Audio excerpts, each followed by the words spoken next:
حضرت انس بن مالک رضی اللہ تعالی عنہ سے روایت ہے، رسول اللہ صلی اللہ علیہ وآلہ وسلم نے فرمایا،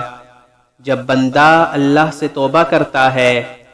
تو اللہ کو تمہارے اس آدمی سے بھی زیادہ خوشی ہوتی ہے جو سنسان زمین میں اپنی سواری پر ہو اور وہ اس سے گم ہو جائے اور اس کا کھانا پینا بھی اسی سواری پر ہو۔ وہ اس سے نا امید ہو کر ایک درخت کے سایہ میں آ کر لیٹ جائے۔ جس وقت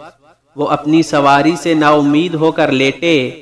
اچانک اس کی سواری اس کے پاس آ کر کھڑی ہو جائے